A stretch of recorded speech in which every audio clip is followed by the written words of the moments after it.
这里的老板到底是谁啊？ 구독과 좋아요는 보다 좋은 영상을 만들 수 있는 원동력입니다. 만약 적수와 목숨을 걸고 싸워야 한다면 당연히 상대방의 가장 큰 약점을 공격해야 합니다.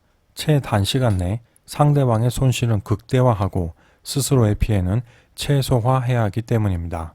중국은 작년까지만 해도 미국이 1, 2차 500억 달러의 보복 관세를 부과할 때마다 즉각 반격을 했었습니다. 당시 미국이 이렇게 강하게 나올 것을 예상 못하고 트럼프의 지지층을 공격하면 효과가 있을 것이라 생각했던 것입니다. 하지만 미국은 협상에 진전이 없자 오히려 5월 10일 다시 관세를 올리며 더 강하게 중국을 압박하고 있습니다. 중국은 관세 정쟁을 지속하지 못할 정도로 이미 대부분의 미국산 수입품에 관세를 부과했기에 최근 600억 달러의 추가 관세는 6월 1일 부과하는 등 나름 침착하게 미국에 대응하는 모습을 보였습니다. 하지만 이상하게도 유독 한 가지 문제에 대해서 중국은 매우 거칠게 반응하고 있습니다. 그렇게 합리적인 추론을 해본다면 바로 그게 현재 중국의 가장 아픈 부분이라고 추측할 수 있겠습니다. 영국을 뛰어넘어 세계의 패권자가 된 후 도전해왔던 모든 상대를 쓰러뜨린 이 시대의 초강자 미국 역시 이 부분을 집중 공략하고 있는 것을 보면 확실히 특별한 것이 있는 것 같습니다. 그것은 바로 화웨이입니다. 이 문제에 대해서라면 중국은 거침없는 항의도 하고 사람의 목숨마저도 협상을 위한 레버리지로 이용하고 있습니다. 대체 화웨이의 어떤 점 때문에 이야기만 나오면 중국이 이토록 안절부절 못하는 걸까요?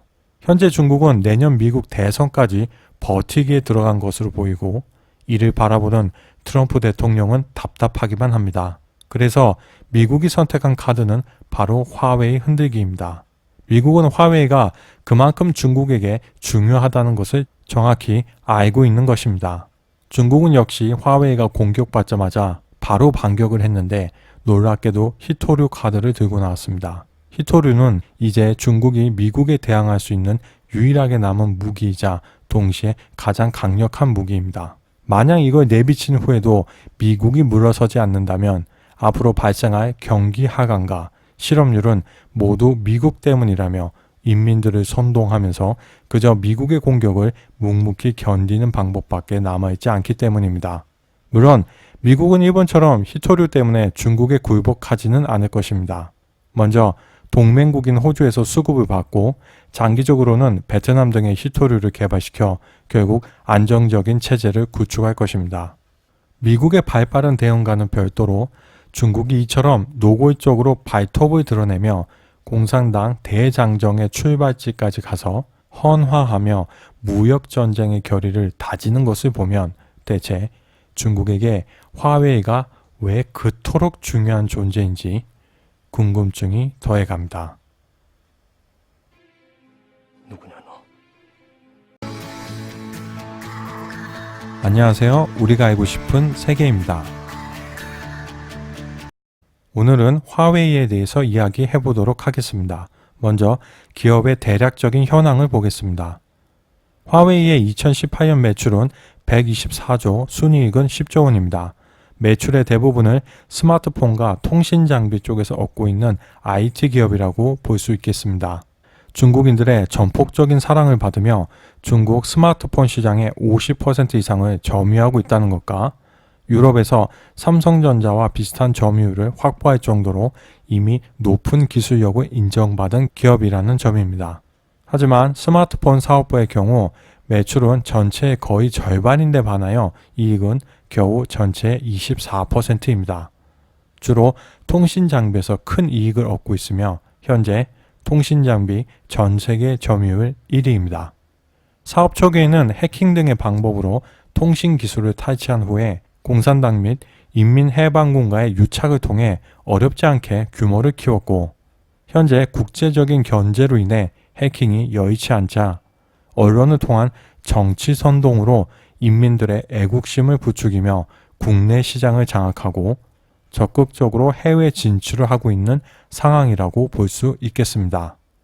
만약 화웨이가 한국에 상장된다면 과연 어느 정도의 위치일까요? 매출은 삼성전자의 절반 정도이고 이익은 약 4분의 1 정도이기에 하이닉스를 제치고 2위가 될 가능성이 굉장히 높습니다. 즉, 실력은 삼성전자보다 아직 아래이지만 결코 경계를 늦출 수 없는 상대인 것입니다. 이제 중국이 왜 그렇게 화웨이를 중요하게 여기고 있는지 그 이유에 대해서 축축해 보겠습니다. 첫 번째 가정을 해보겠습니다. 화웨이는 큰 대기업이며 중국 경제에 미치는 파급 효과가 매우 크기 때문에 보호하려고 한다. 2018년 한국의 GDP는 약 1조 7천억 달러이며 삼성전자의 매출은 약 2,100억 달러로서 한국 경제의 약 12%에 달하지만 중국은 GDP가 약 14조 달러에 달하는 데 반해 화웨이의 매출은 약 1,100억 달러로 1%에도 미치지 못합니다. 즉, 화웨이가 큰 기업이기는 해도 중국 전체로 봤을 때 국가 경제에 있어서 매우 큰 영향을 끼치는 기업은 아니라고 볼 수 있겠습니다. 두 번째 가정을 해보겠습니다. 화웨이라는 글로벌 브랜드가 인민들에게 중국인으로서의 자부심을 높여주고 단합을 유도할 수 있는 상징이기 때문이다. 이 추측은 일정 부분 맞다고도 볼 수 있는 게 포춘 500대 기업에 포함된 중국 기업들을 보면 대부분이 내수에 의존하고 있는 국영 기업입니다. 주로 은행, 에너지, 부동산, 통신업종이며 IT 기업인 알리바바와 텐센트 역시 창의성이라고는 크게 찾아볼 수 없는 내수형 기업입니다. 그런데 유일한 예외가 있는데 그게 바로 화웨이이며 그래서인지 중국 인민들의 화웨이와 런정페이 회장에 대한 호감은 대단합니다. 먼저 중국 언론에 비친 화웨이에 대한 기사를 같이 보시겠습니다. 먼저 윗부분입니다. 그러나 사실 화웨이는 이미 대단한데 화웨이의 특허료는 매 주기별로 지급합니다. 현재 스마트폰 판매가 늘어날수록 스마트폰당 분담하는 비용은 작아지고 있습니다. 그리고 다른 많은 브랜드들도 퀄컴에게 특허료를 지급하는 건 스마트폰당이며 5G 시대에도 스마트폰 판매 가격의 일정 비율로 내는데 그 숫자는 간단히 17이 아닙니다. 기사의 내용은 현재 화웨이가 퀄컴의 특정 기간에 얼마 이런 식으로 특허료를 지급하기 때문에 판매 수량이 늘어날수록 스마트폰당 지급하는 특허료는 낮아진다는 것입니다. 그리고 다른 브랜드들이 지급하는 비용은 대당 17위안보다 훨씬 많다는 것입니다. 실제로 최근까지 애플은 퀄컴에게 대당 7달러를 지급했던 것으로 알려져 있습니다. 지금 환율을 고려하면 48위안 정도가 됩니다. 물론 스마트폰 도매 가격 기준으로 라이선스 비용이 책정되기 때문에 판매가가 비싼 아이폰의 특허료가 화웨이 제품보다 더 비싼 게 당연하겠지만 화웨이가 어떻게 이렇게 작은 라이선스 비용으로 퀄컴하고 계약할 수 있었는지는 정부의 도움인지 아니면 다른 요인이 있었던 것인지 나중에 자료를 더 찾아봐야 할 것 같습니다. 계속해서 아래쪽 내용을 보면 그리고 애플의 47억 달러의 엄청난 합의료를 생각해 보면 화웨이가 퀄컴에 지급하는 조금의 돈은 별거 아닙니다. 그러나 어쨌든 기술 창신의 중요성을 부인할 수는 없으며 언제나 핵심 기술을 자신의 손안에 장악하지 않으면 남에게 구속당할 수밖에 없습니다. 다행히도 화웨이는 빨리 이 도리를 깨달아서 작년 개발 비용이 1,000억 위안에 달했으며 이는 매출액의 14%를 차지합니다. 연구 인력이 8만 명이 넘는 미래의 화웨이가 반드시 중국의 자랑이 되고 국민에게 더 많은 영광을 가져다 줄 것으로 믿습니다. 중국 인터넷에서는 화웨이를 비평하는 글은 단 한 개도 찾아볼 수가 없으며 언론을 통제하는 중국의 상황을 고려해 봤을 때 화웨이가 정부의 막강한 보호를 받고 있다는 것을 쉽게 알 수 있습니다. 그럼 런정페이 회장에 대한 평가는 어떨까요?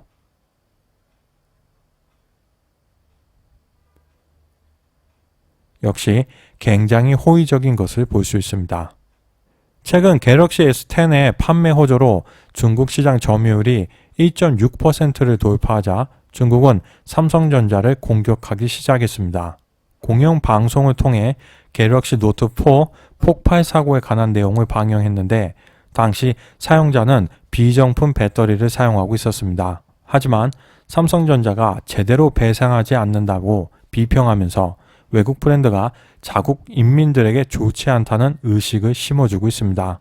이처럼 화웨이를 통해서 중국 인민들에게 중국의 기술력을 선전하고 애국심을 이용할 수도 있겠지만 만약 그것만을 위해서라면 다른 방법들도 많이 있기에 미중 무역 전쟁에서 중국이 그토록 화웨이를 보호하는 모든 이유를 설명할 수는 없을 것 같습니다. 마지막으로 세 번째 가정을 해보겠습니다.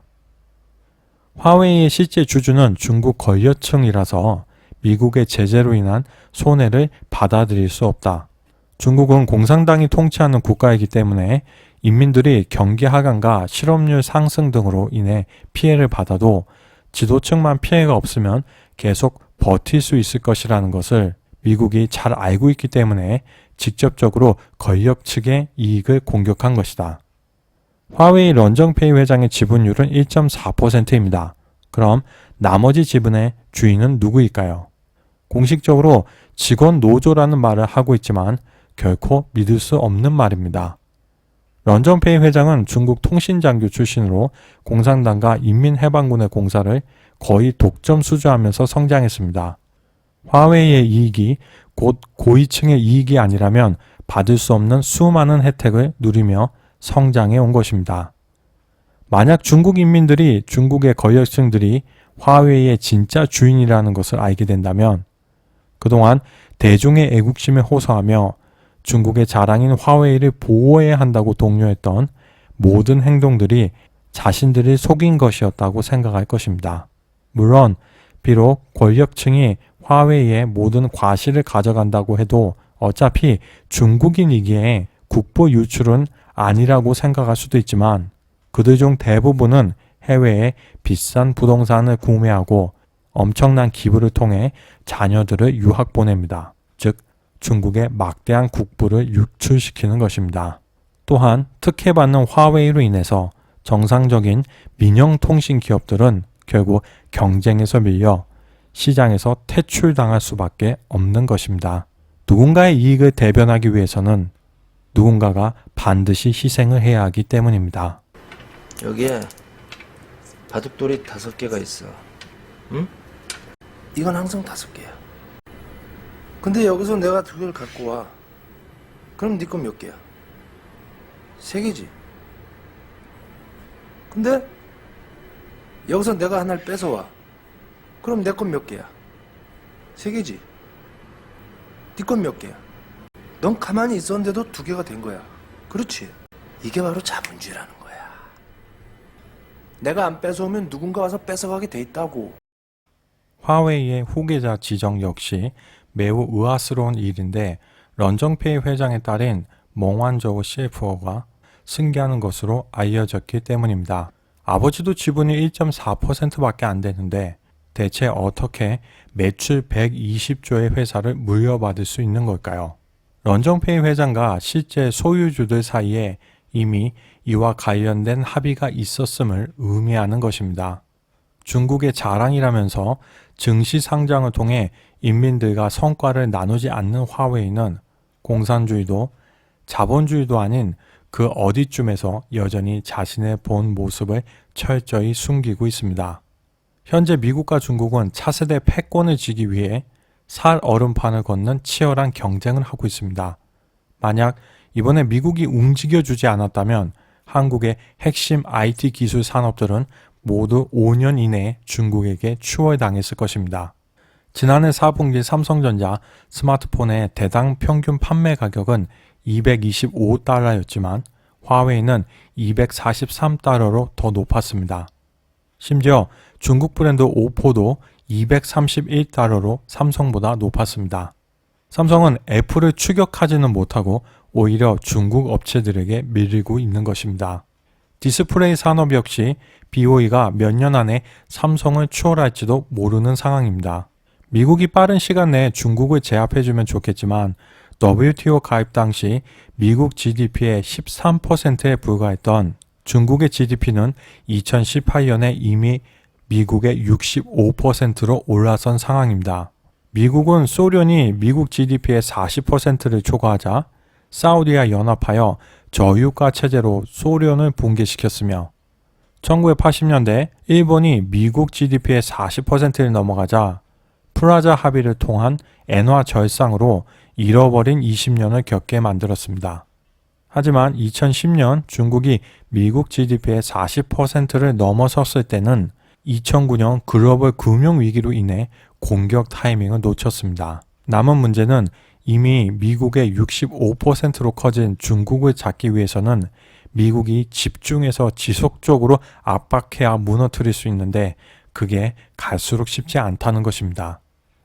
첫째, 무역전쟁의 전선이 타 국가들까지 확대되고 있습니다. 중국 전선에 집중하기 위해서는 미중 협상이 끝날 때까지 EU와 일본으로 전선을 확대하지 않게 주의해야 하며 실제로 이를 위해 자동차 관세 부과를 6개월 연장한 상태입니다.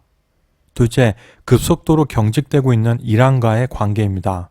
물론 미국 내 여론은 트럼프 대통령에게 호의적인 편이지만 중국에 대한 압박만으로도 쉽지 않은데 중동 문제까지 벌어지면 동시에 해결하기가 벅찰 수 있습니다. 셋째, 미중 무역전쟁으로 미국을 덮칠 경제 충격입니다.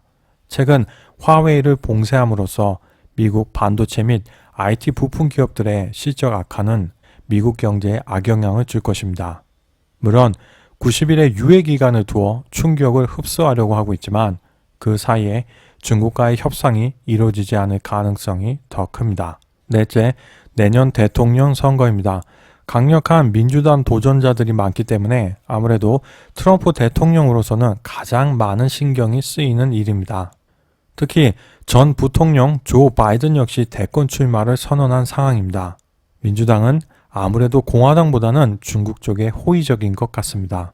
하지만 너무 신사적으로만 행동하다간 오히려 중국에게 무시당할 수 있습니다. 이처럼 많은 문제가 있지만 미국은 중국과의 싸움에서 결코 물러서거나 포기하지 않을 것입니다. 이 싸움에 국가의 명운이 걸려 있음을 정확히 인지하고 있기 때문입니다. 중국의 5G 기술은 이미 한국과 미국을 넘어서고 있으며 중국은 14억 인구를 바탕으로 손쉽게 대량의 데이터를 확보할 것입니다. 5G, AI 기술의 개발과 적용에는 대량의 데이터가 필수 요소입니다. 산업혁명 이후 다시 인구가 매우 중요해지는 신기술의 시대가 도래하고 있습니다. 우리가 수십 년 내 중국만큼 인구를 늘릴 수 있는 방법은 전혀 없습니다. 지금 미국이 중국을 막아주고 있을 때 전력을 다해 첨단 산업에서 초격차를 확보해야 하겠습니다. 우리의 번영과 생존을 보장해 줄 수 있는 것은 그저 평화를 바라는 우리들 마음속의 염원이 아니라 실제적인 기술력과 산업 생산력의 바탕을 둔 국가의 부와 그에 따른 강력한 국방력일 것입니다. 우리가 알고 싶은 세계, 오늘은 여기에서 마치겠습니다. 감사합니다.